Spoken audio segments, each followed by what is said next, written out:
Hi, I'm Maria. I'm EmmaLee Kidwell. And I am the co-creator and composer of The Waiting. And I am the co-creator, book writer, and lyricist for The Waiting, a new folk musical that centers around widowed mother Chloe Evans from rural Vermont shortly after the disappearance of her young daughter, Willow.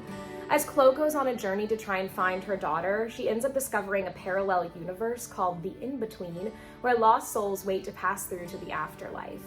There, she reunites with the soul of her late husband, Henry, and she has to ponder greater questions about grief, love, loss, and what it means to love someone even after they're gone. So the story is based off of a real setting. My grandfather built a house up on Castle Hill Road in Vermont, where my family and I would gather all the time when I was a kid, and some of my favorite memories were made there. Maria and I first started working together when we were in Eric Price and Will Reynolds' musical theater writing class in college, and we eventually wanted to write something that was entirely our own. And when thinking about our original voices, we knew we wanted to write a folk score.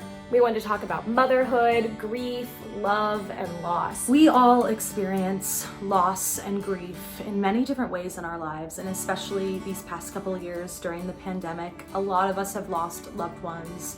And so when EmmaLee and I were deciding to write a show, we knew that that was what we wanted to talk about. And now, more than ever, it seems so crucial to tell this story of moving forward from unimaginable loss. How do you move forward from it?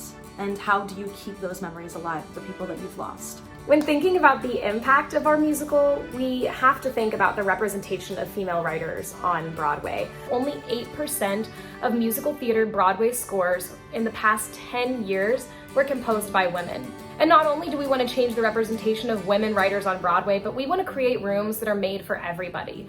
We are working with genderqueer, BIPOC creators, and actors with disabilities to create work that everybody can see themselves in. But writing a musical is a huge job, and Maria and I are only two people.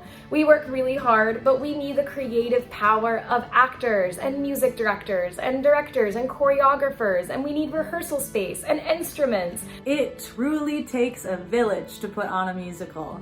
And so no donation is too small. If you could donate $5, $50, $500, that would be amazing. We need you to help donate to our cause, to help fundraise for this musical so that we can make this project happen.